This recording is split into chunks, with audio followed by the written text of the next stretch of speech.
Well, thank you again, Julianne, and again, a big thanks to Dick Martin, without whose help, as I mentioned last week, I couldn't do these presentations. So I'm very grateful to Dick, and I'm very grateful to Julianne for all their help. As she mentioned, two things. Um, I did a paper earlier in the year, back in April, I believe it was, and there are hard copies in the back, and Julianne is very kindly will make the paper available to you electronically should you want to receive it by email, should you have any interest. But before we start today's program, I just wanted to share a little something. I saw a note yesterday. I subscribe to The Economist, and there may be others in here who do as well. And The Economist publishes a daily newsletter electronically.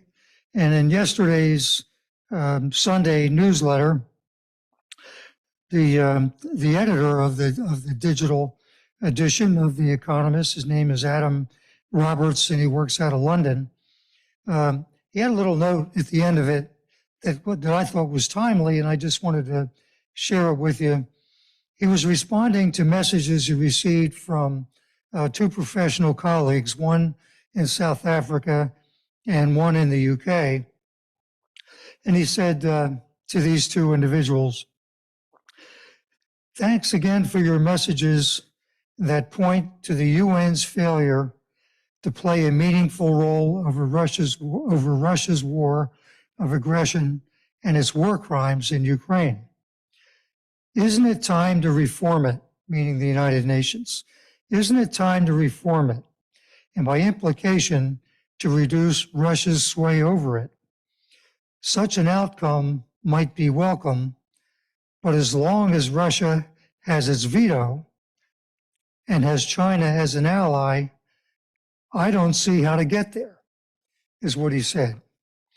So that caused me to fire off an email late last night to him.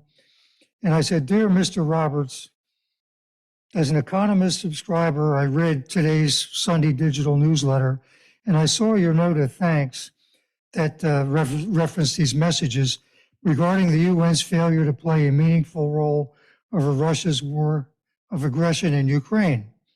In your comment, excuse me, sorry. In your comment, you note that reform in the UN to allow greater action against Russia might be welcome, but you don't see how to get there. But I believe there is a way to get there. There's a way through the UN General Assembly, and attached is a paper I wrote earlier this year that explains it. And then I attached the paper.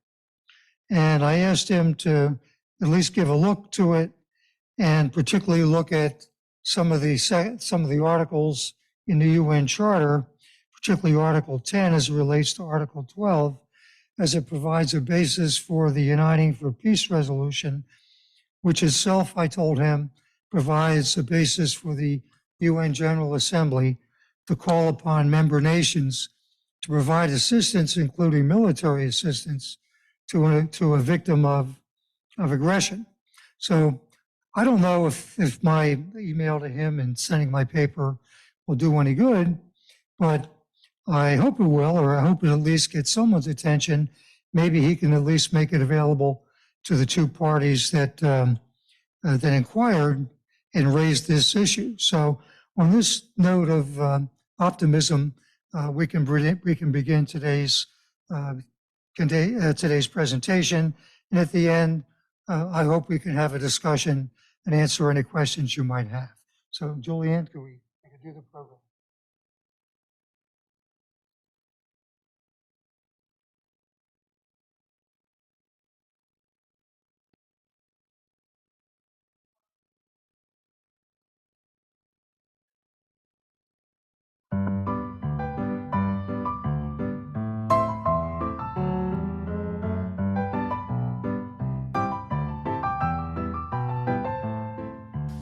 Well, good afternoon, everyone, and welcome back to our program on Russia's invasion of Ukraine that we've been looking at in the larger context of standing up to aggression, and particularly aggression that's being committed by a major power who's not only a permanent member of the UN Security Council, but also a power that possesses nuclear weapons. And of course, that presents a very large challenge indeed.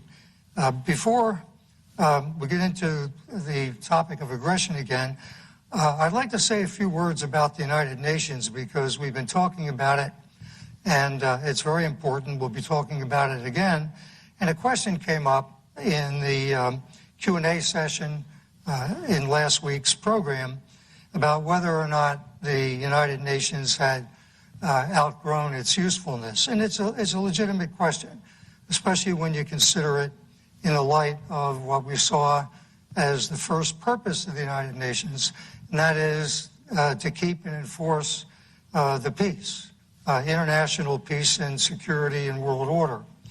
And we look to see how they're doing in 2022, and there are some problems for sure. So it's a legitimate question, but since we're focusing so much on the UN, I thought it might be a good idea to talk about the UN just for a minute or two, a little more broadly, and talk about the work that the United Nations does day in and day out, largely behind the scenes, out of the public view.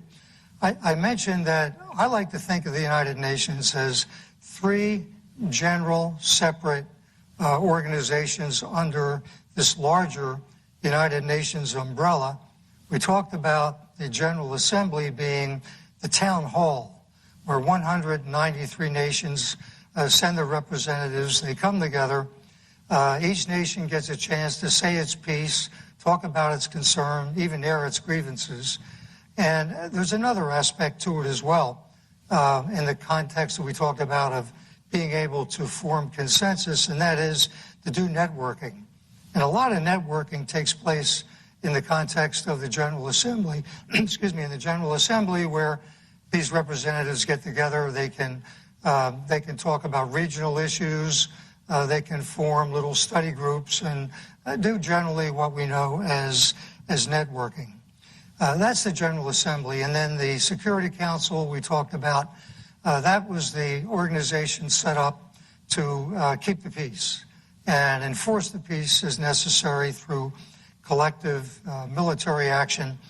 And we saw that they have primary jurisdiction in doing that. And then there's everything else. And that's the United Nations programs, its departments, and its agencies. And that's a vast organization. And that works day in and day out, often working with government agencies around the world and non-governmental organizations such as, Doctors Without Borders, and different programs focusing on hunger, nation building, education, providing shelter, public health, and so on. And the UN provides a basis for these NGOs, non-governmental organizations, and in some cases even the governmental agencies working together. I just want to give you an idea of the breadth and the extent of these organizations. And you see a few of them up there right now, but I'll just go through a list briefly and just give you an idea. There's the Food and Agricultural Organization, the International Civil Aviation Organization, the International Fund for Agricultural Development, the International Labor Organization, the International Maritime Organization, International Monetary Fund, which I'm sure everyone has heard of, the International Telecommunications Union, United Nations Educational, Scientific, and Cultural Organization, UNESCO, and I think almost everybody in this room likely heard of UNESCO, the United Nations Industrial Development Organization, the Universal Postal Union, we talked a bit about that last week, the World Bank, the World Health Organization, the World Intellectual Property Organization. We talked about how patents are recognized around the world. And then Comprehensive Nuclear Test Ban Treaty Organization, International Atomic Energy Agency, the International Organization for Migration, Organization for the Prohibition of Chemical Weapons, the World Trade Organization, the United Nations High Commissioner for Refugees, and the list goes on. And here is a depiction of some of the programs and some of the developmental goals that the United Nations established in 2015, just some of the things they're working on. And they're all the things that I mentioned briefly and were covered by these specialized agencies of the UN, poverty, hunger, and health, education, and on and on and on. And you can just see from this depiction a graphic display of some of these organizations.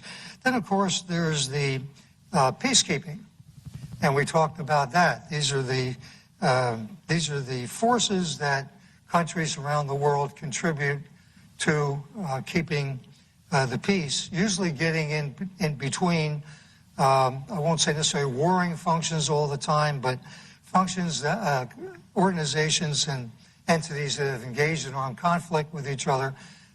This is the UN's attempt to try to keep the peace in these areas and keep the forces apart. Most of them are centered in Africa and the Middle East, but not totally. And for example, there are 12 peacekeeping operations in existence right now in July of 2022.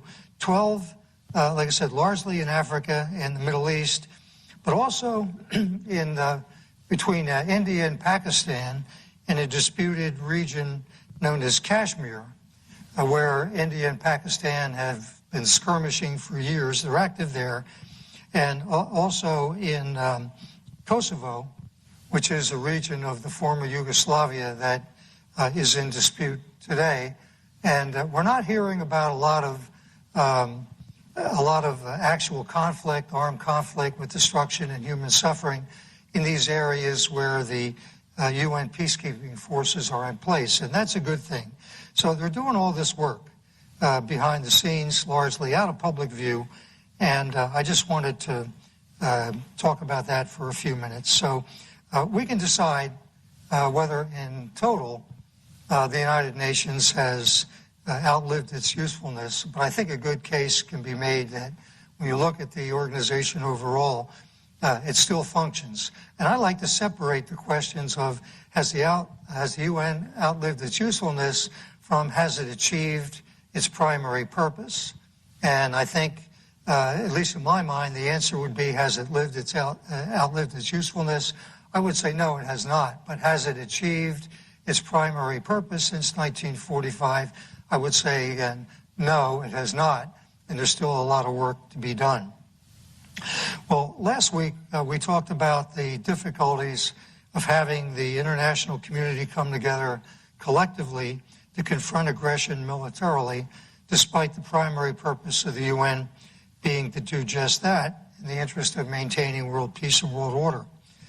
We noted that the UN Security Council was the means established explicitly and primarily for this purpose, but because of the permanent member veto, it could be prevented from acting when unanimity among the permanent members could not be achieved. And we concluded in last week's session by noting that the UN Charter contains a safety valve. That's language I like to call a safety valve that would allow the UN General Assembly to confront aggression when such action is blocked in the Security Council.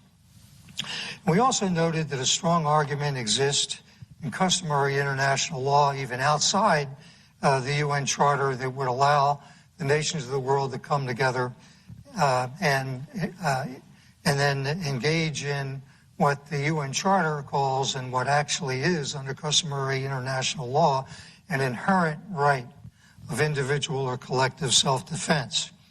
But with these in mind, let's first look at the UN Charter for a minute. And again, I brought my book, the United Nations Charter. And again, I have a text for this little sermon that I'm giving today. And it comes principally from Articles 10 and 12 of the United Nations Charter, a little bit in in Article 11, but mostly in Article 10 and Article 12. And I'd like to just kind of read that to you so you can see how some of these things, how all this kind of fits together. I think it's helpful to do that. Article 10 is entitled Functions and Powers. And it reads as follows. General Assembly. The General Assembly may discuss any questions or any matters within the scope of the present charter or relating to the powers and functions of any organs provided for in the present charter, and except as provided in Article 12, may make recommendations to the members of the United Nations or to the Security Council or both on any such questions or matters. So Article 10, which you may recall from last week's session, was the language that these other 47 countries at San Francisco in 1945 kind of insisted upon and exacted in order to gain their acceptance of the permanent member veto in the Security Council. And Article 12 says, while the Security Council is exercising in respect to any dispute or situation the functions assigned to it, the General Assembly shall not make any recommendation with regard to the dispute or situation unless the Security Council so requests. So that's how these two fit together, which gives the General Assembly jurisdiction, very broad jurisdiction to discuss any matter and to make recommendations to the members of the United Nations, even regarding military action, except when the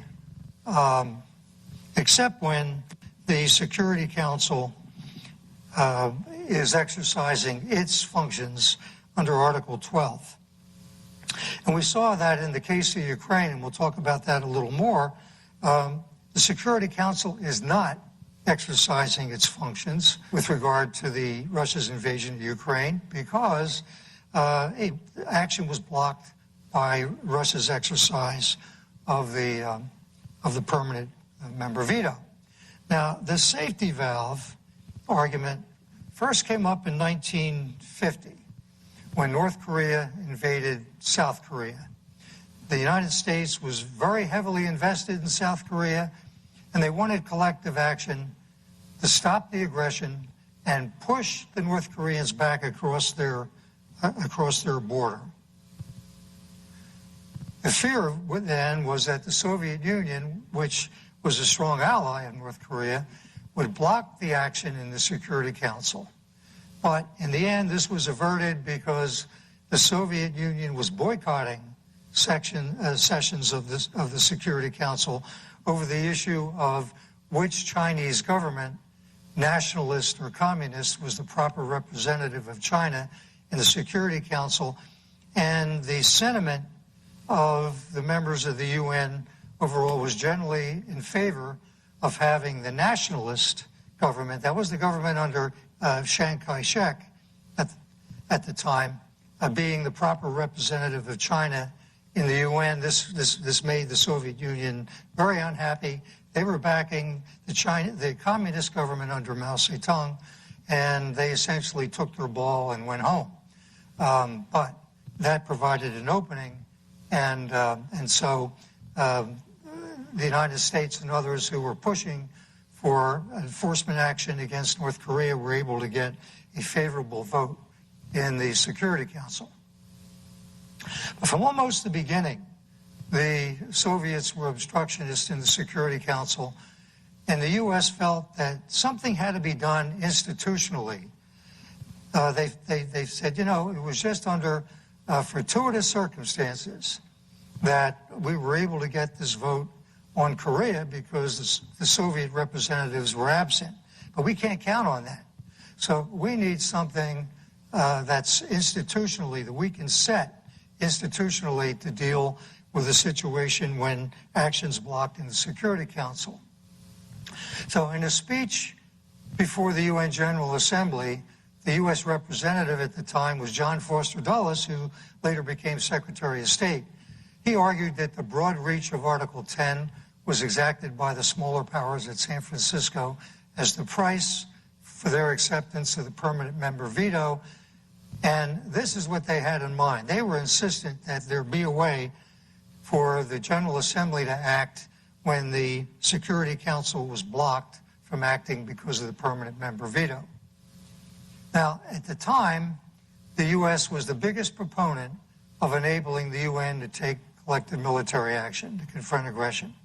Both President Truman and Secretary of State Dean Acheson recognized again that it was only through these fortuitous circumstances that the Security Council was able to act in the case of Korea, and that something more permanent, more standing needed to be done.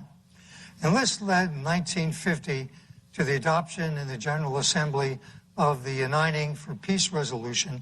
We talked about this in the Q&A session a little bit last week, but this is a very, very important development, the adoption of the Uniting for Peace, and that the Uniting for Peace is still very much in play today with Russia's invasion of Ukraine. And so the United States put forth a number of draft resolutions and proposals, and they were modified through discussion. Actually, the United States representative said, we need to have what the U.S. representative called a peace patrol. We need to have UN forces in place that could rush in and quell any major disturbance and put out these brush fires that they were concerned with that might erupt around the world, and did. And so this led, after negotiation and compromise, and more negotiation and more compromise, in the adoption of the Uniting for Peace resolution, which was sponsored by the UN and was passed over the strenuous objection of the UN, but it was passed with a large margin, 52-5, with 2 abstentions. Now, I want to read what the resolution says. The heart of the resolution is this language. If the Security Council, because of lack of unanimity of the permanent members, fails to exercise its primary responsibility for the maintenance of international peace and security, in any case where there appears to be a threat to the peace, breach of the peace, or act of aggression, the General Assembly shall consider the matter immediately with a view to making appropriate recommendations to all the members of the UN for collective measures, including, in the case of a breach of the peace or act of aggression, the use of armed force when necessary to maintain or restore international peace and security. And the vehicle for doing this under the Uniting for Peace resolution was a provision for convening what the resolution calls emergency special sessions that deal with security matters. And this was done. This was done from 1950 until February and March of this year, again, concerning Ukraine. The first one was in response to the crisis in the Suez Canal in 1956. And then that was the first one. And then there were 9 more leading up to 10.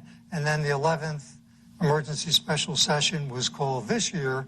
And it's still an open session to deal with the aggression against Ukraine.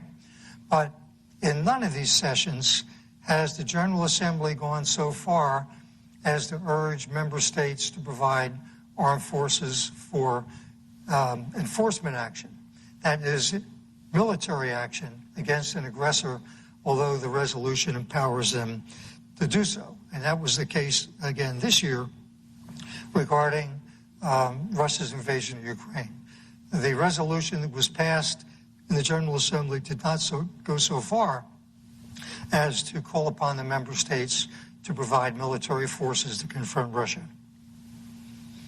Now, interestingly, when the Uniting for Peace resolution was being debated, this whole idea of, well, it's a great thing, but do we actually really need it? Because under international law, there's this inherent right of individual or collective self-defense.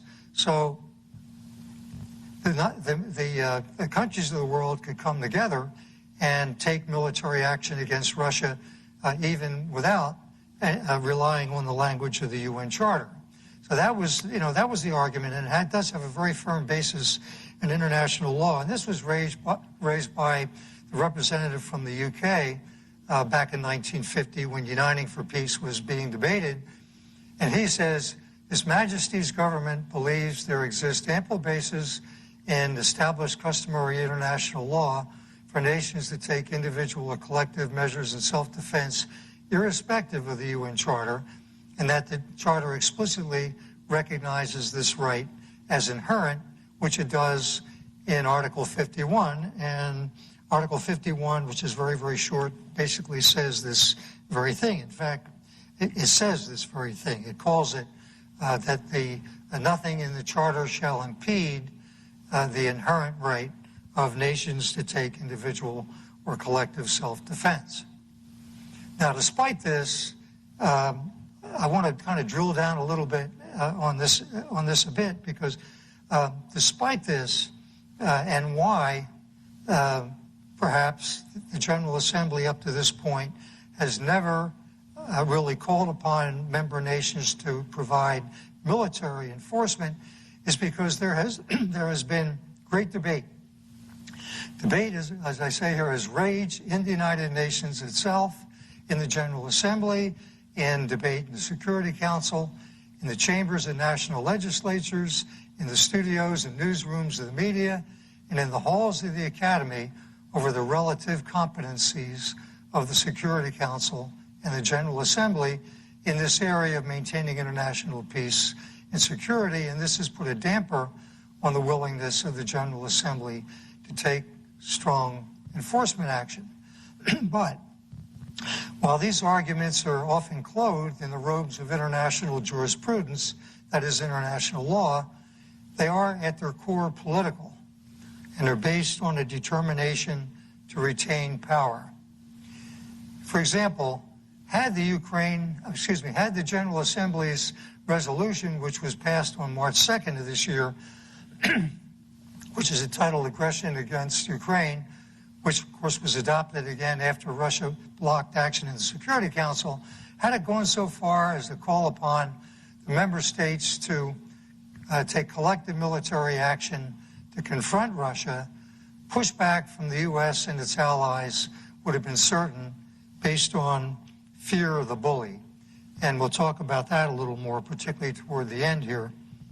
This is a drastic change in policy on the part of the U.S. since its intervention in Korea, Vietnam, and after Iraq's invasion of Kuwait. And this change in policy, at least in part, this fear of the bully, is enabling Russia's continuing aggression against Ukraine. Now, the importance of laying out this history is to show that today in 22, there is a sound basis in international law for the community of nations to organize itself to deter aggression, and when necessary, to confront it militarily. And this was the promise of the UN back in 1945, and it still has yet to be achieved. Had this been done prior to the present time, it is doubtful that the world would be witnessing the destruction of a modern, developed, and peaceful country and the wholesale terrorizing of its civilian population by a major power that is engaging in aggression and is engaging in the intentional targeting of innocent civilians, which itself is a war crime under the Geneva Conventions of 1949 and a later protocol of 1977. So, again, going back to 2008, Russia invades the Republic of Georgia, and we saw on a map where it went in and it seized territory, and then after negotiations, and it got some of the concessions it wanted, it withdrew, for the most part, from these territories in the Republic of Georgia, but not totally. There are still Russian forces in these areas of the Republic of Georgia that Russia seized in 2008, and the international community did nothing.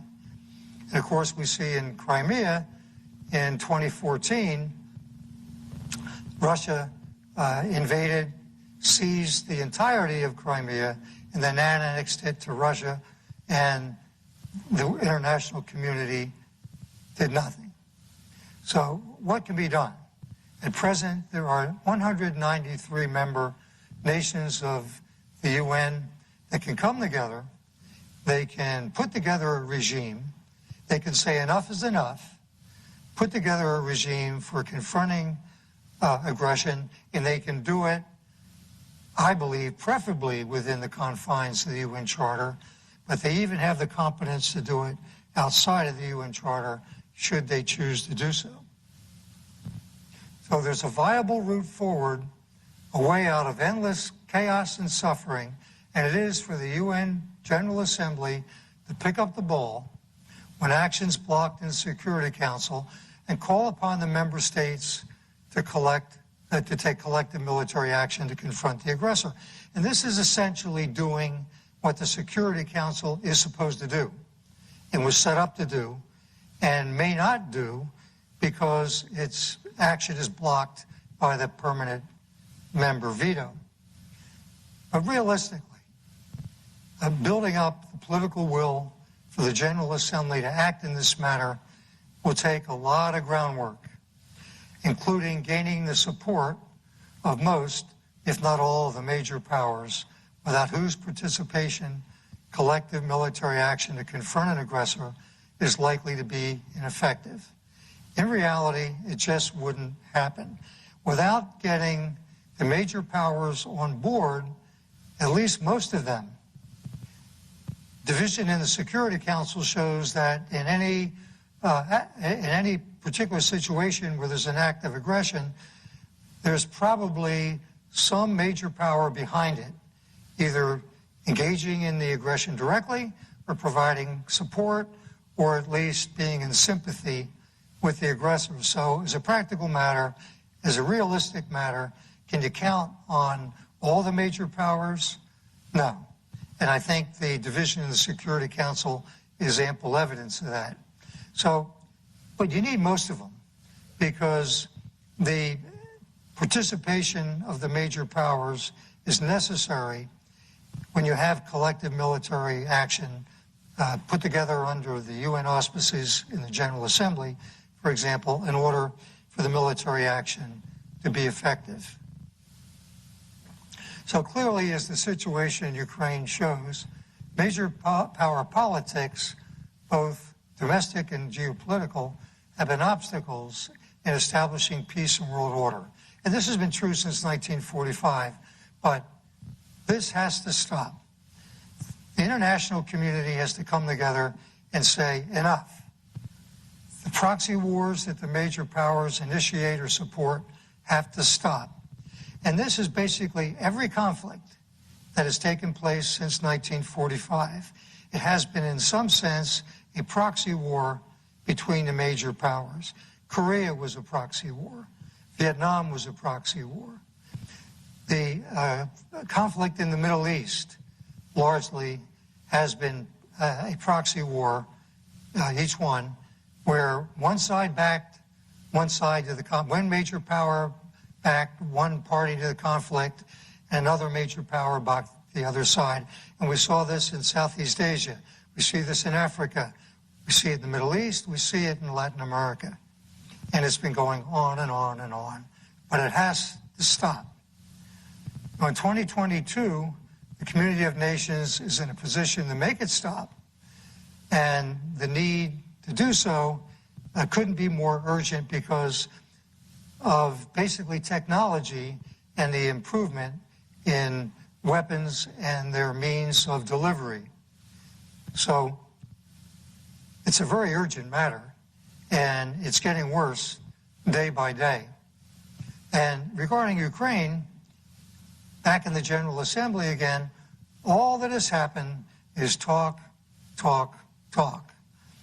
This is the way the major powers like it, because they preserve their powers that way. But this too has to stop. The General Assembly resolution of March 2nd, entitled Aggression Against Ukraine, is a classic garden variety UN resolution. It contains all the usual recollections, condemnations, expressions, and demand. We demand that these hostilities stop and the parties engage in negotiations to restore peace and good order. But without effective enforcement actions, history has shown repeatedly since 1945 that all this language is meaningless. Nothing in this resolution has stopped the next civilian casualty of Russia's aggression. And here we are, 5 months on, and the destruction and human suffering continues to this day.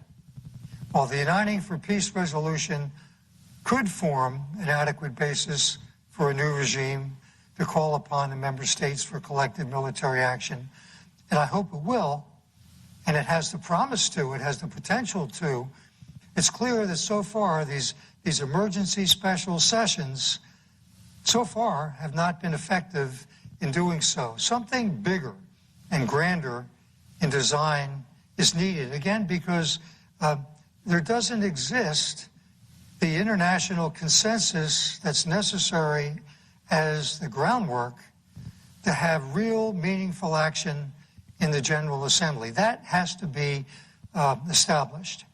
That has to be put together. Something has to happen. Some catalyst has to happen to bring the 193 members of the United Nations together and say, okay, enough, let's get something done. And if there's any hope for this, somebody has to initiate it. And the UN Secretary General, who, by the way, is very active on this very day. I saw a report this morning where he and the UN is facilitating talks between Russia and Ukraine to get the grain shipments flowing again.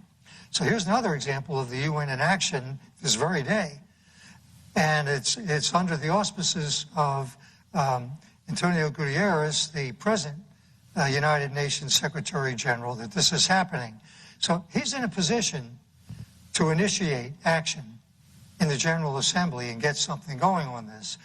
He has a worldwide constituency, and he has the ability, just like he did this morning, to capture media attention around the world, especially if he were to come out with some unprecedented and bold proposition for achieving world peace.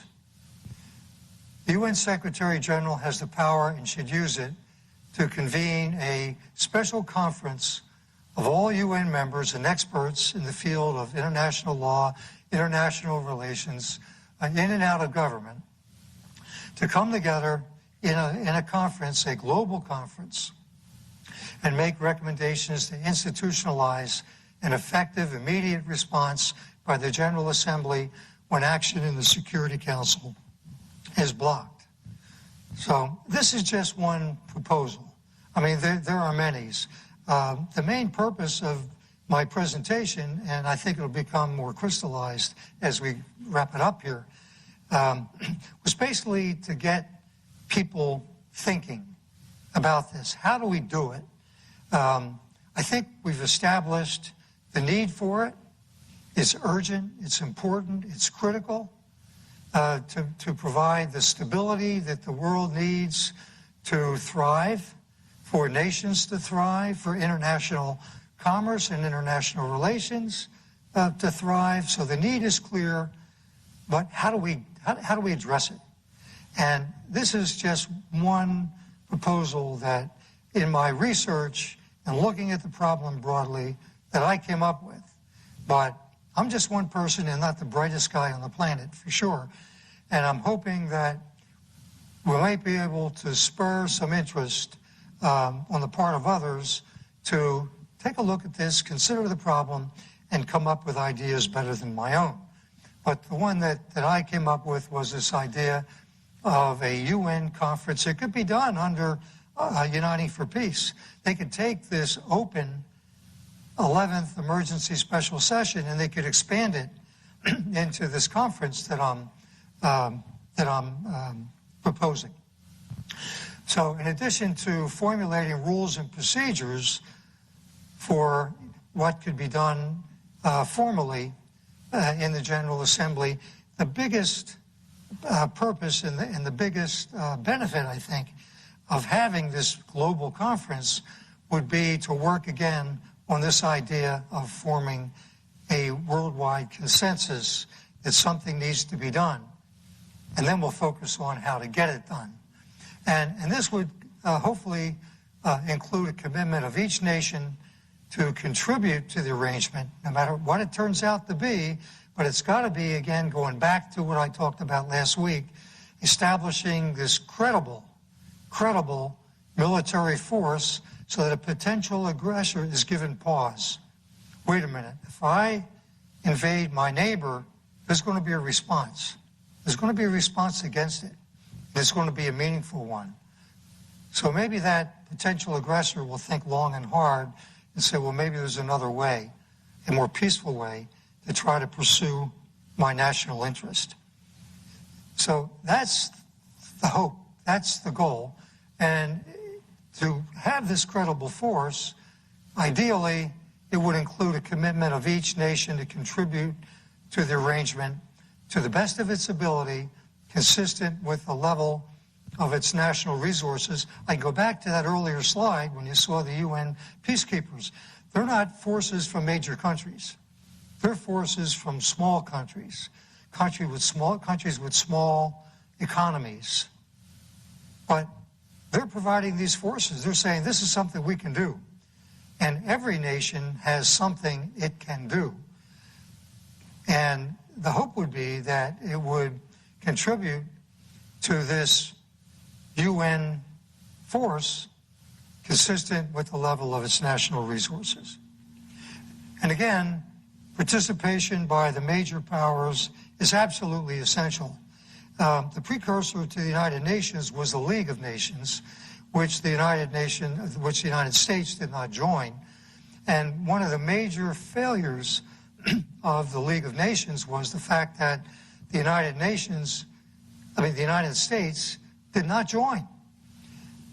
And the fact that the United Nations didn't join meant that other world powers did not give their all to the organization. They held back. And the history of the League of Nations shows this. It was a failed organization because the heart of the major powers wasn't in it. The United States said, no, we're not joining. But Britain and the other major powers at the time kind of joined half-heartedly and half-heartedly committed to the organization.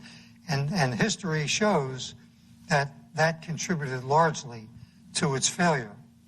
So we need the major powers, and they do have legitimate concerns. And every effort should be made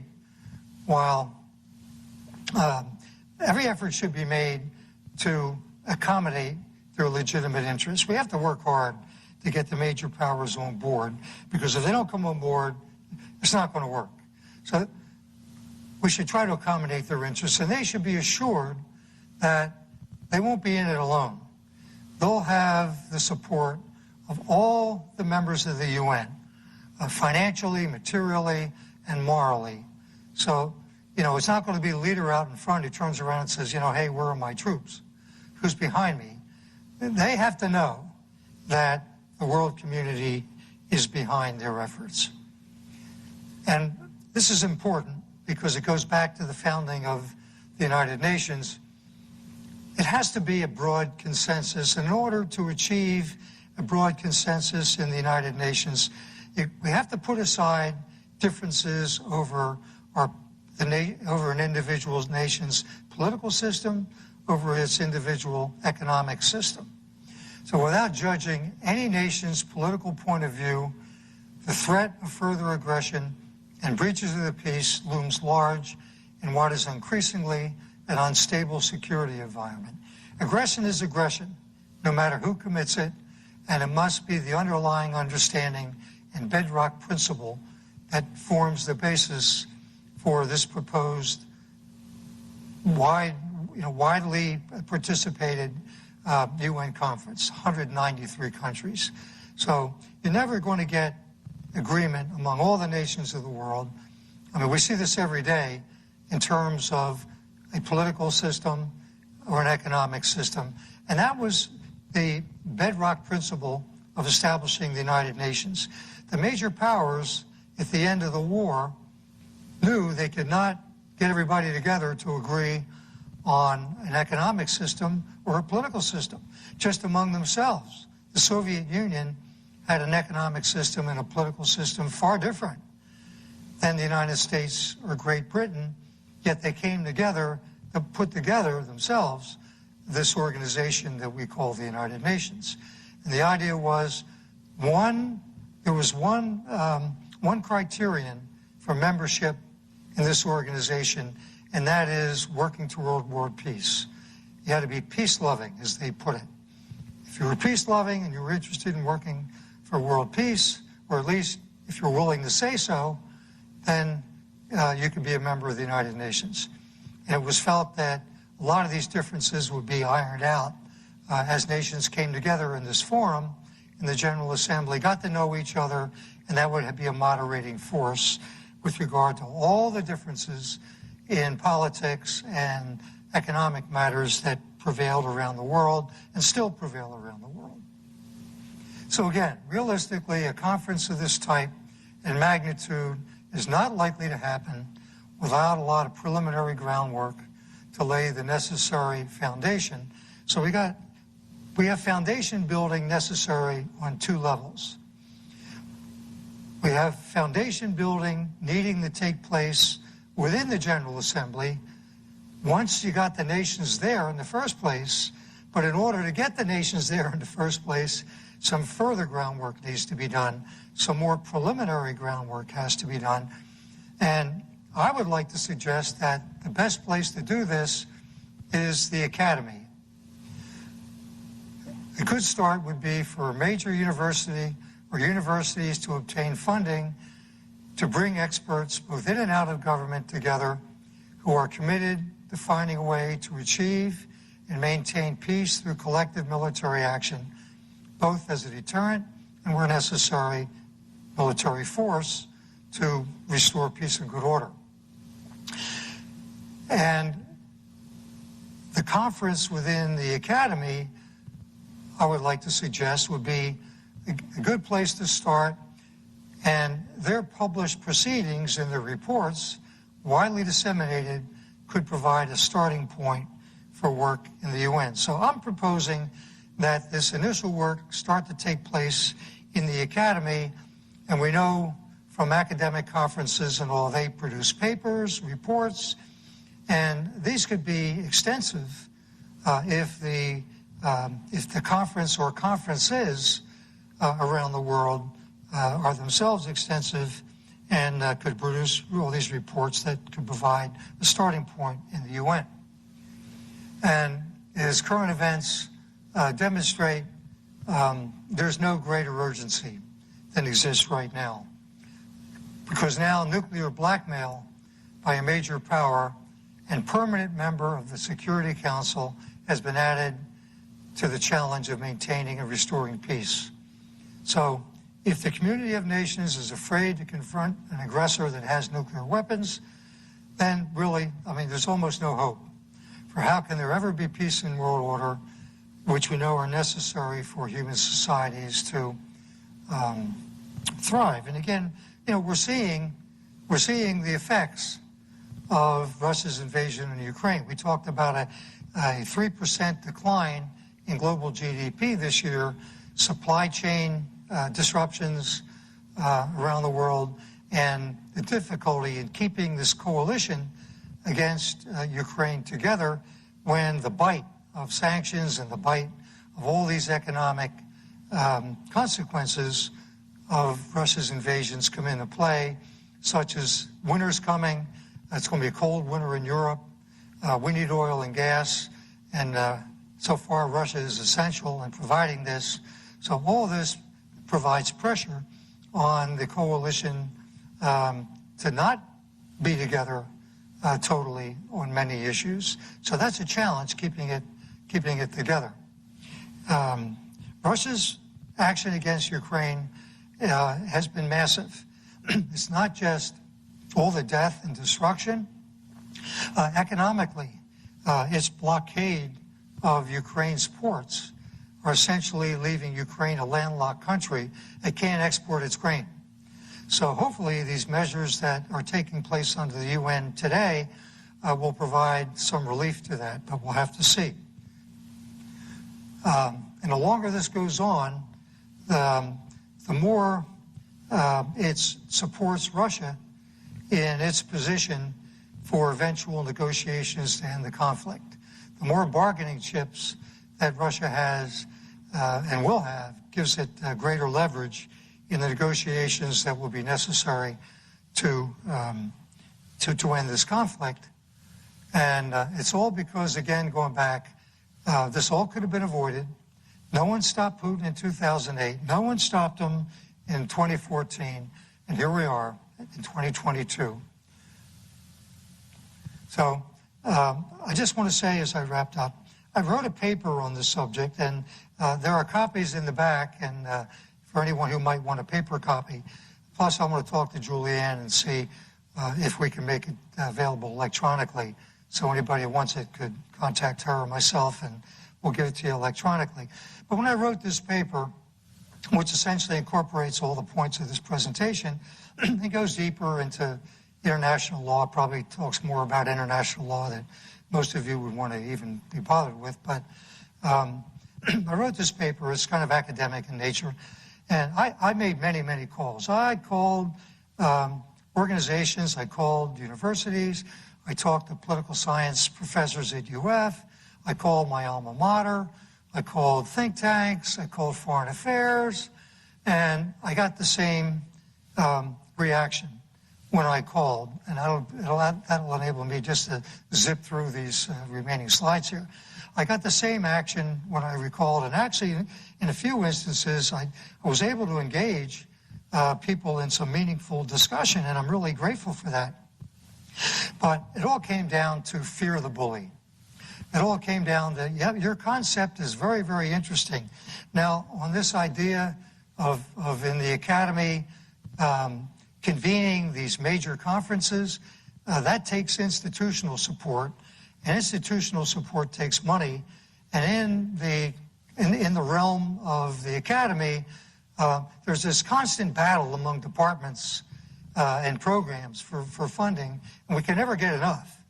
And right now, I heard this from UF, right now the emphasis is on technology, artificial intelligence, and on immediate concerns that have high priority in the funding realm. And I heard this from several sources when I called around the universities. Yeah, this is really an interesting concept, but I'm not sure it's realistic. I mean, first of all, we've never been able to get the world together to agree on much of anything. How are we going to get that? I said, well, what about the urgency? What about what this invasion of Russia shows that has not been shown us before? There's never been a conflict of this magnitude and of this nature. Two advanced countries in Europe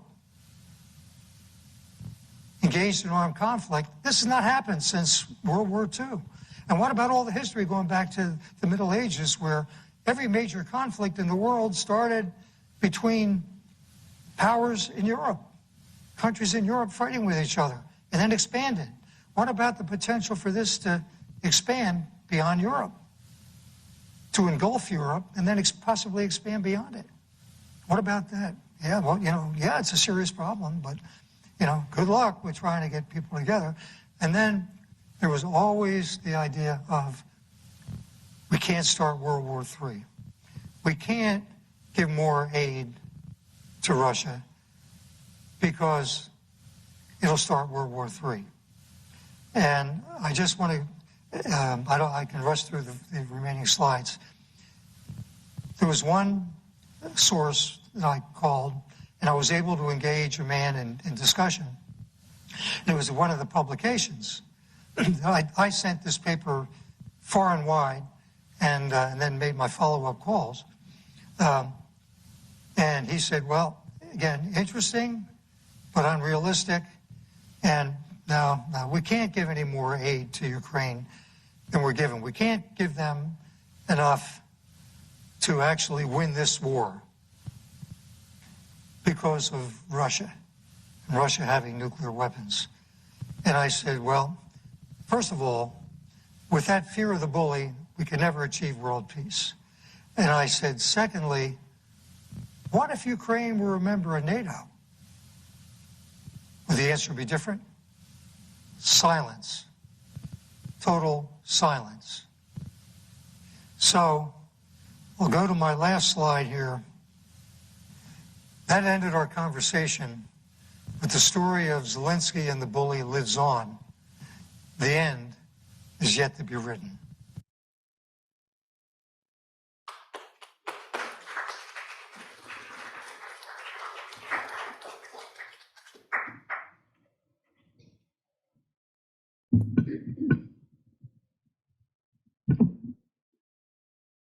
That's pretty interesting.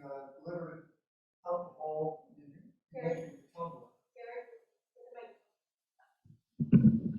good luck with drinking that. Two things that I ran into: the objections or the concerns that caused at least me to be frustrated about trying to get past the problem of confronting a nuclear-armed bully in our current age. One was, well, just the way the UN is structured, and I read you the comment from the editor at The Economist who said,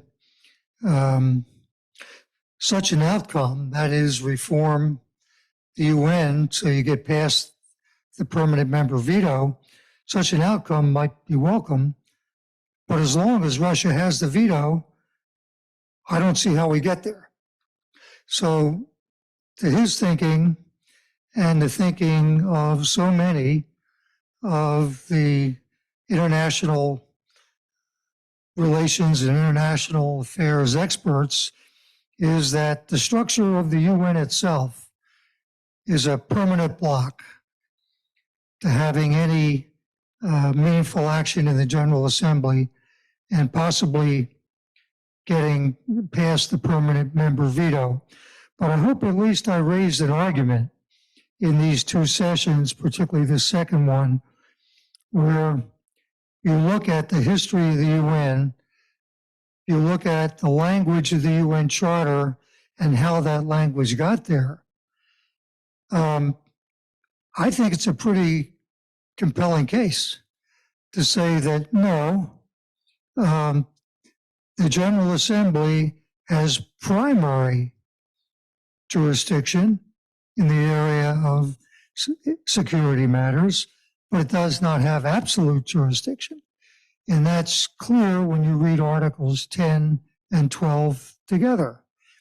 The General Assembly may discuss any matter under the sun that's included in the UN Charter and may make any recommendations to the members of the UN, today being 193 of them, including measures for military enforcement, except when the Security Council is acting. But the Security Council is not acting because in the case of Ukraine, action in the Security Council was blocked by the exercise of the veto by the aggressor itself. Now, if that's not an absurd result, I don't know what is. And then, so there's that argument to get around. And the second one is we can't start World War III. We can't stand up to the bully because the bully has nuclear weapons. Well, guess what? There are other countries that have nuclear weapons. India and Pakistan have nuclear weapons. So what if India or Pakistan were to commit an act of aggression and then stand up and wave a nuclear weapon and say, you can't touch me? How do we deal with that? So I raised this question when I talked to various people. including political science professors at UF who were conceptually quite supportive, actually. And most of them I knew from coming over here and giving presentations themselves. But they raised the funding issue, saying, hey, we're just scraping by. We're not political science is not a high priority in the funding order these days. And I encountered that in other places I called. But again, there didn't seem to be a willingness anywhere on the part of anyone to explore this larger issue of dealing with an aggressor or a potential aggressor that has nuclear weapons. I raised the issue about Pakistan, for example, or India, and there are other nuclear armed countries as well. But I just use that as an example because India and Pakistan are feuding over Kashmir. They have been for years. There have been skirmishes, and sometimes these skirmishes have gotten pretty heated. And there have been casualties that come out of these hostile encounters over Kashmir. So suppose one of them, raises a nuclear weapon. Is the international community going to be afraid to confront aggression from one of them? And now, of course, we're faced with an immediate question concerning Russia. Is Putin always able to say, wait a minute, you can't touch me, I got a nuclear weapon? Are we that afraid? And first of all, can we be so sure that he's going to immediately go from euphemistically 0 to 60 in a second and a half, right to strategic nuclear weapons that could destroy the world? Is that what's likely to happen? Has any analysis been done on this? Has any thought been given on the need for conflict management in a case like this? So all these things are out there. All these questions are out there that have yet to be touched. And this little note that I read to you from The Economist, where the editor is thanking these two individuals, one from South Africa and the other from the UK, who raised the problem of the UN not doing enough. That's the first time I've seen in print or heard in any report orally of anyone even raising this concern. Nobody has raised a concern about, can we take this UN resolution from the General Assembly of March 2nd, 2022, and expand on it? Maybe it's too late for this particular conflict. I don't know.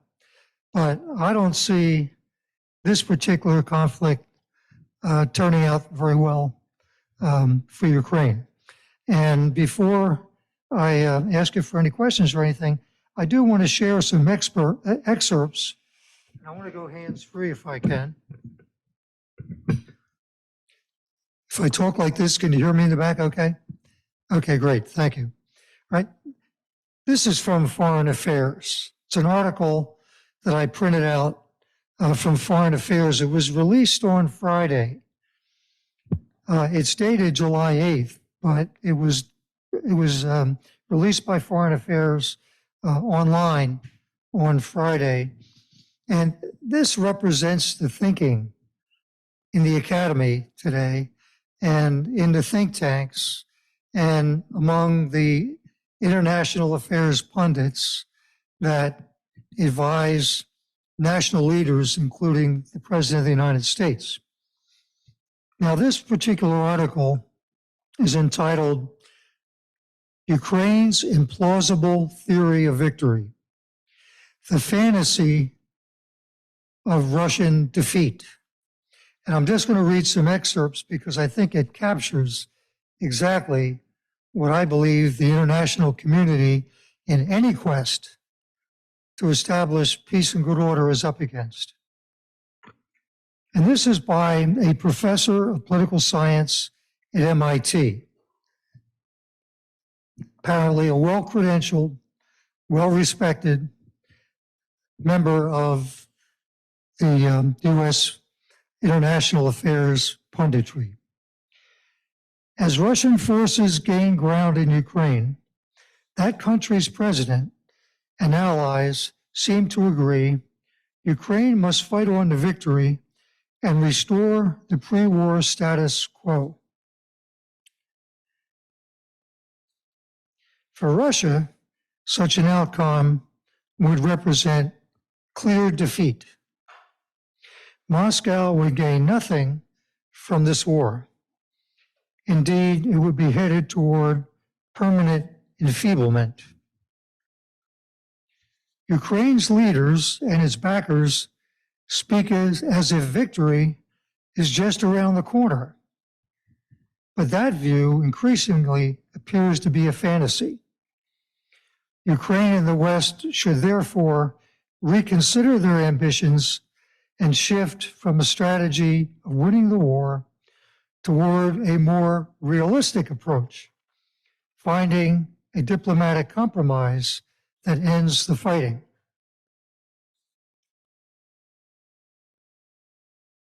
At present, the most plausible result after months of fighting is a stalemate at the current battle lines. At some point, then, the two countries will find it expedient to negotiate, and both sides will have to recognize that it must be true negotiations in which each side gives up something of value.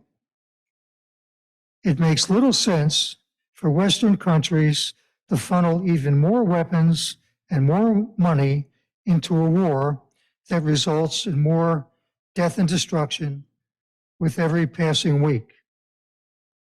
The West should move toward the negotiating table now.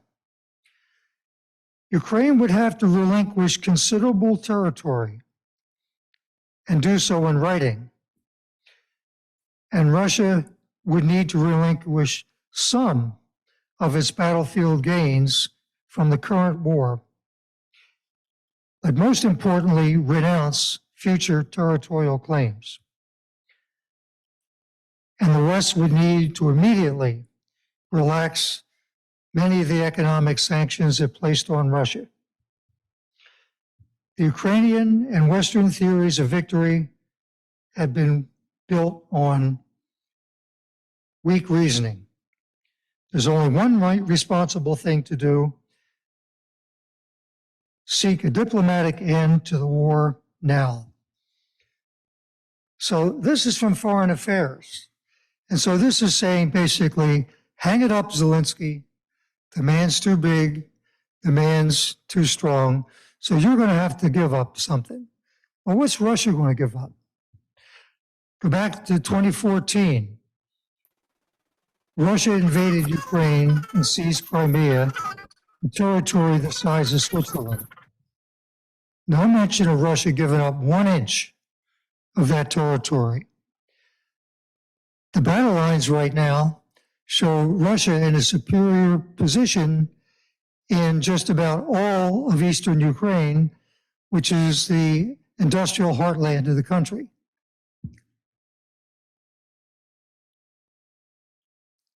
Russia might have to give up a little bit of that, maybe. Okay. So Ukraine is being asked to give up another chunk of its territory when you take together all the territory in the Donbass region, plus the part of Ukraine that Russia holds right now as a corridor linking the Donbass region with Crimea. That's another area almost the size of Crimea and almost the size of another Switzerland. So in essence, the pundits are saying, oh, there's got to be a compromise, and Ukraine gives up all this territory, and essentially Russia would say, okay, if you give me this territory, which I want, I won't invade you again.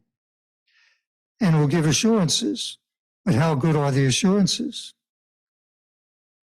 Russia has shown that it does not honor its assurances. So here we are. That's the reality of the situation. And I saw another article in Foreign Affairs today, another digital article that came out and talked about how resolve polling shows that resolve among Americans is starting to weaken regarding support for Ukraine.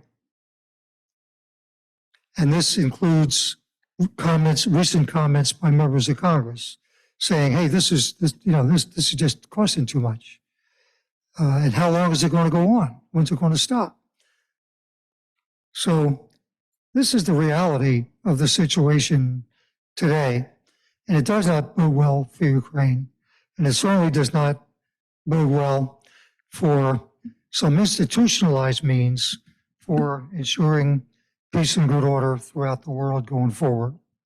And with that, I'd be happy to try to answer any questions any of you might have. And okay. I can go. I'll go out there. Richard Petway, I just wanted to let you know we tried to hear your sound, but it wasn't. Richard, it's not coming through on our end, so I'm going to mute you.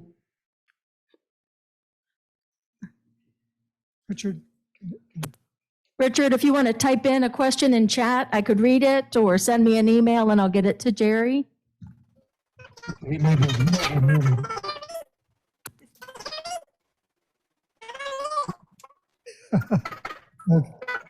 Okay. Let me take the. Straighten that kid out, Jerry. You have a question. Go ahead. I wonder, from the outside looking in, how the United States looks. We can't get our Congress to get together and serve the greater functions that this country needs to get life, liberty, and the pursuit of happiness. And we stand on our podium and point at the UN and say, get your act together. And I just don't think we carry much moral authority down that trail. I would ask, in the ideas that you have, can you think of any other forum or any other country that might have more respect to the general community to say, okay, we'll follow you, let's do that? Well, as far as how the United States looks, there's concern for sure, but there's concern throughout NATO because some of the major factors that are concerning about the United States, such as governmental dysfunction due to hyperpartisanship, for example, exist in other European countries now as well. And there's also the concern of Europe's energy needs, and to a lesser degree, its agricultural needs. So the question is large. It looms over the entire coalition that so far has been acting, against Putin, especially looking ahead to winter and Europe's energy needs for an up and coming winter. And right now, there not being any assurance that there'll be enough oil and gas to get Europe through the winter. And there may be some concerns about shortages in agricultural products, particularly grain, coming out of Ukraine as well. Now, as far as other organizations are concerned, the United Nations was formed for this purpose. I mean, as we talked about on and on and on. It's the organization who was supposed to be doing this, that is coming together to confront an aggressor such as Putin. It hasn't happened. The best thing that has happened is that the NATO countries have gotten together.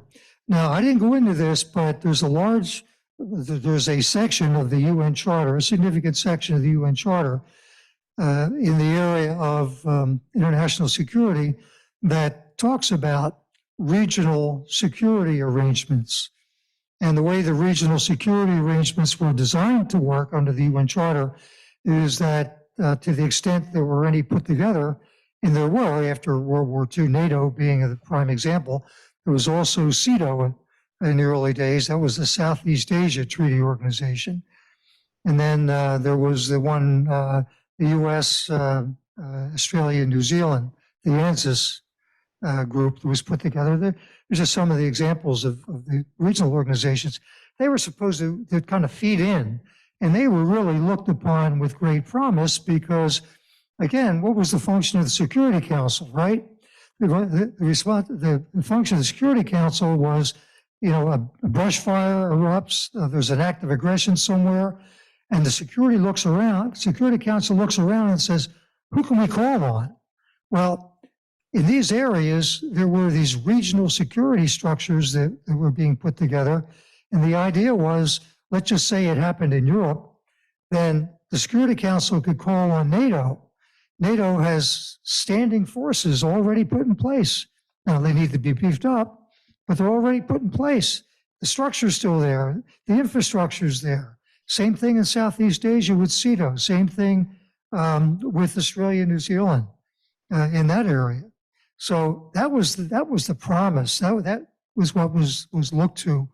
And as far as NATO goes, NATO's been as close as we get to addressing Ukraine. But what's encouraging about it is it is at least a multinational effort.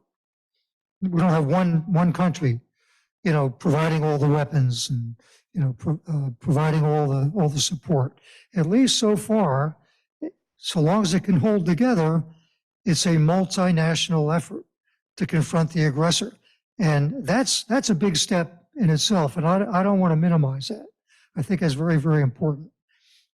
It's not the whole United Nations, but it's a step in the right direction.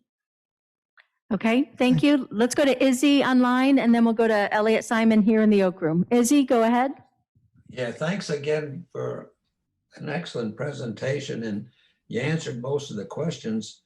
You pointed out that it seems like we've graduated from proxy wars to potential actual major wars, and people are, no matter what the rules are, people in the countries are afraid of getting into a nuclear war, and whatever the rules of the United Nations are, they're going to work around it until they're ready to do that.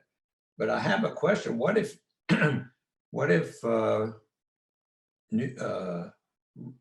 Russia decided to use a tactical nuclear weapon on Ukraine?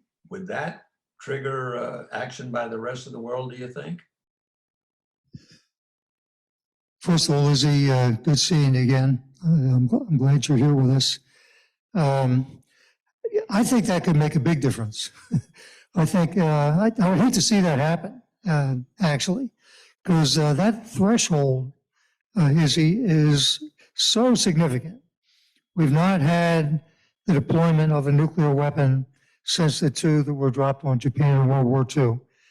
And so that in and of itself, even a tactical battlefield weapon, tactical nuclear weapon, a battlefield weapon, would be I would characterize it as a disastrous escalation of this conflict. And where we go from there, I think it raises the ante significantly and could well trigger action against Russia on the part of NATO, even though Ukraine is not a member of NATO. I think that would change the calculus so much that there at least would be a great likelihood of a very robust response to that development on the part of NATO. But again, that would be a disastrous development should Putin become so reckless as to deploy a nuclear weapon in Ukraine. Thank you. Yeah. Elliot? Yeah, I believe in the past, we have had some conflicts between nuclear armed countries. I think China and India have on occasion had border disputes, and they both have nuclear weapons. And I think China and Pakistan have actually India and Pakistan have had soldiers and border conflicts without setting off nuclear weapons. So we have had a history where that has happened. I just want to make that point. I have a question on that United for Peace resolution and what has to happen in the General Assembly. Does it need a majority vote? Does it need 2/3 vote? What is the mechanism for instituting, let's say, some type of action? Okay, thank you. Yeah, I did mention in India and Pakistan, the border dispute, and it's over the region of Kashmir, which Right. lies between them. And again, thank you, Elliot, because you're right. There's been similar disputes between India and China on their border. And actually, want to take it a step further, there have been some skirmishing between both during the Soviet times between China and the Soviet Union over their border, and then since the dissolution of the Soviet Union, Russia and China have even had some minor skirmishing over issues concerning their border. But as you point out, we've been very fortunate so far in that neither side has escalated in any of those disputes to the point of deploying a tactical nuclear weapon. Uniting for Peace, yeah, we throw it under the Uniting for Peace, or under the charter of the UN. It's a majority vote in the UN, and the vote for the March 2nd resolution, which was the Uniting for Peace resolution, the March 2nd resolution of this year regarding aggression against Ukraine, the vote was overwhelming. But that did not include a recommendation or a request. It wouldn't be a recommendation, it would be a request for member states to contribute to a military force to suppress the aggression. So I think we'd be safe in assuming that the vote for doing such would not be as lopsided as the March 2nd vote, because there would be so much more at stake. So much more at stake should the question be put to the UN membership in the General Assembly about providing military force to confront Russia. Yeah, I think the stakes being so much higher that we probably could not look for the same level of support for that. I'd also be concerned if the United for Peace, if the concept of going to the General Assembly became routine on these kind of situations, I would wonder how that would play with the situation in the Middle East and with Israel, since I think so many of the members of the UN are anti-Israel, and whether that could be a danger to Israel if that became the norm. That's a very interesting question. It's a matter of trusting democracy, really. I mentioned that the UN General Assembly is not a legislature, because we don't have a world government. And I want to put that in capital letters, underlined, highlighted right at the top, because that's important in answering your question, Elliot. Let's assume, now the idea under Uniting for Peace is that when actions blocked in the Security Council, then the General Assembly would have the same power that the Security Council would have to request forces from the member nations to confront aggression, right? So that's important to recognize. It would give the General Assembly basically the same power that the Security Council has, but does not exercise because it's blocked because of the permanent member veto. That throws it back into the General Assembly. The General Assembly, now let's assume there's a proposed resolution to take action against some country in the Middle East. Now, I want to make it broad because it could be against Israel. It could be against one of Israel's neighbors, or it could be against Israel, or it could be involving two of Israel's neighbors, not involving Israel. We don't know. But let's assume that there is a resolution that says there's a country A in the Middle East has committed aggression against country B, and this resolution calls upon the members of the United Nations to provide a military force to confront the aggressor. And they put it to a vote. Right? They put it to a vote. And let's assume that there's a majority vote for taking this action. Okay? What has to happen next? The countries have to actually provide the force. This is the reality. This is why, there's no world government. Nobody can make them do it. The countries actually have to provide the force. So this is where, to use the, trite cliche about where the rubber meets the road, countries have to provide the force. And you can go back to Korea, for example, who provided just about, I won't say all, but who provided the great bulk of the force in Korea? It was the US, right? There were countries that didn't participate. There were countries that chose not to participate for whatever political reason, for whatever domestic political reason, for whatever economic reason. But it was the most, it's the same thing in the Security Council. The Security Council, let's assume there's unanimity in the Security Council. And the Security Council votes and one of the permanent members exercise a veto. And we call upon the members of the UN to provide a military force to put down aggression that's being committed by country A against country B. Same thing, same thing. Countries have to be willing to do it. Now, the United States and Korea was successful in getting some other countries to, to participate, but not, not overwhelmingly. And they might not have even bothered to try because they felt, hey, we got everything we could possibly get. So it all comes down to the reality of the world. And the reality of the world, I don't want to make this a primer on international law, but it all comes down to 193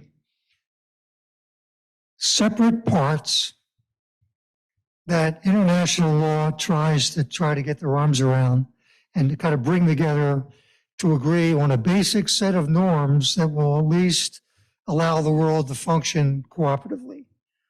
That's international law, okay?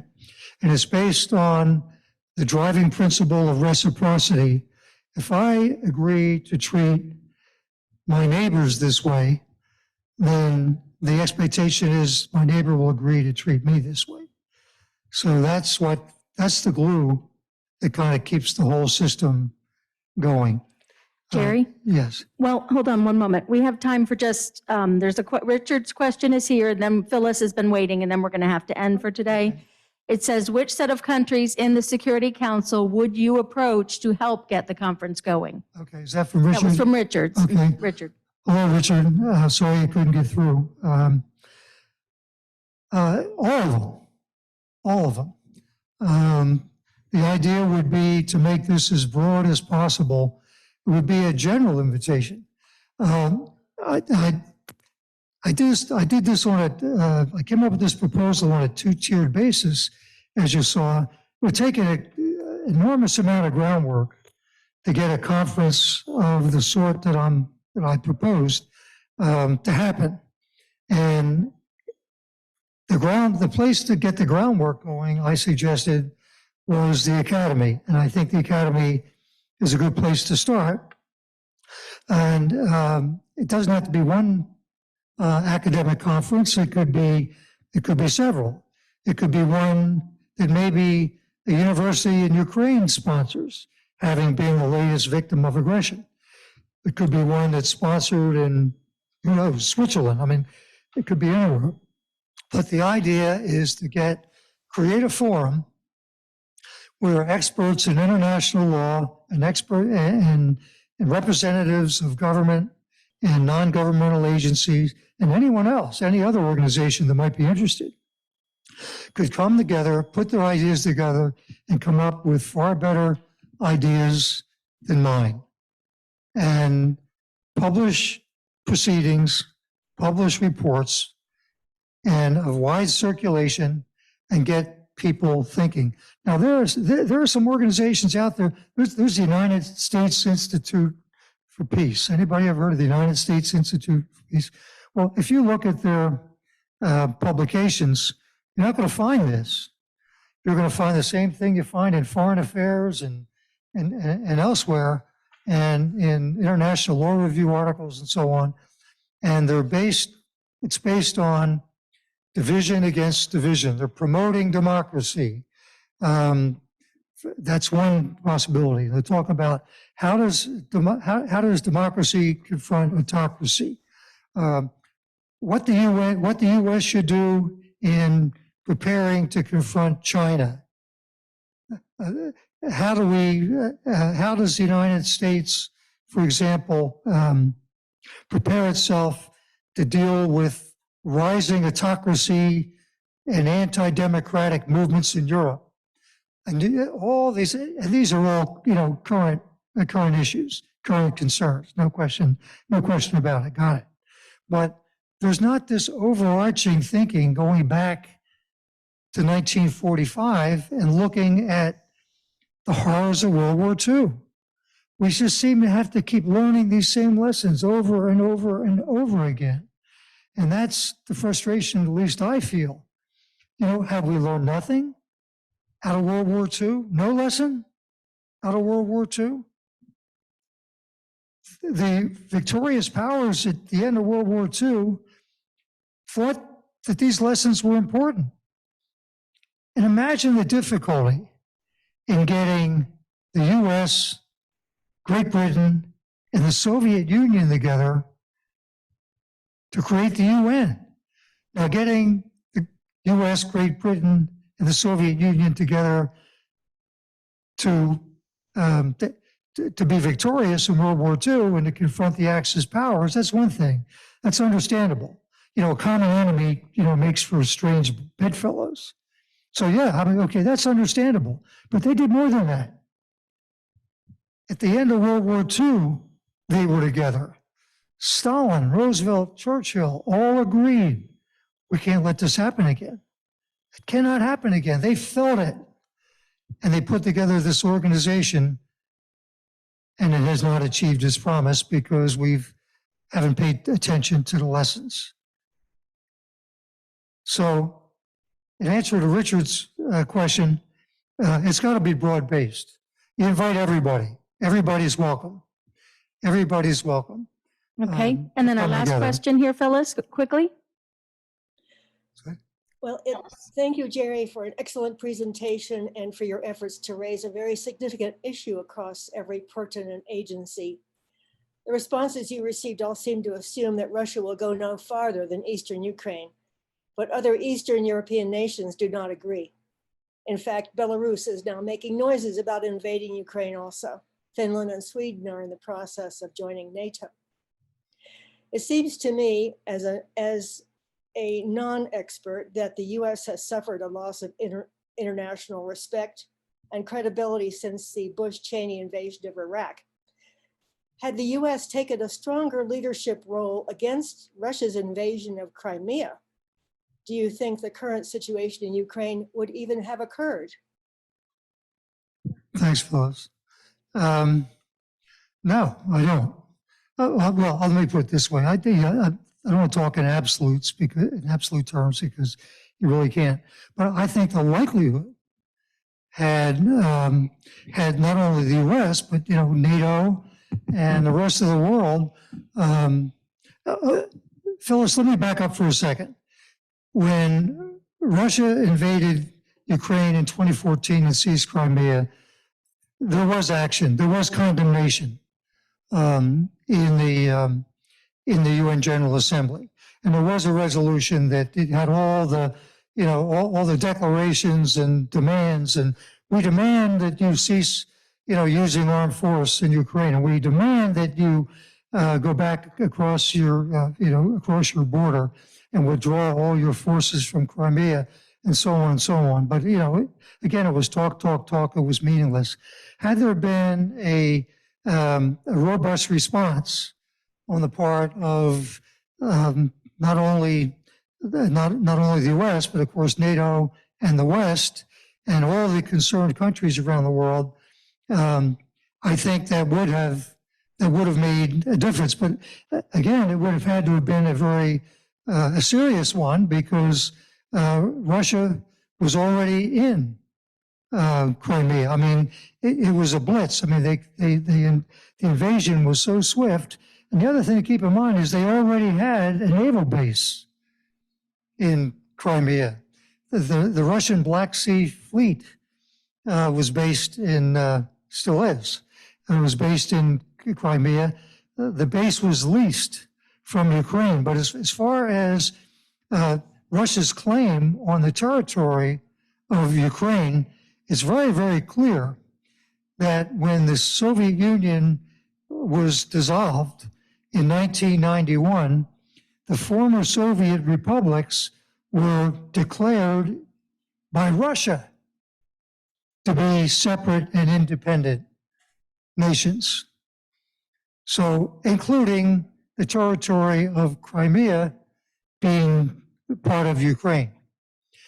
Now, Russia, we go on and on, this gets very complicated here. Russia had sort of a visceral kind of claim to Crimea that goes back to when Khrushchev was the premier, and he took Crimea from Russia and gave it to Ukraine when Ukraine was a Soviet republic. And it really didn't matter because Russia controlled everything anyway. So it was kind of just a little tip to Ukraine, and the Soviet Union gave Crimea to Ukraine and made it part of the Ukrainian SSR, the Soviet Socialist Republic. And that today, I'm sure, plays a very visceral and emotional part in this whole calculus about how Russia views Ukraine. Well, I think we're out of time for today, but thank you so much, Jerry. And if anyone has any other questions or comments, please send them to me and I can be sure to get them to Jerry for you. And for those of you on Zoom, I will send out Jerry's essay. Thank you.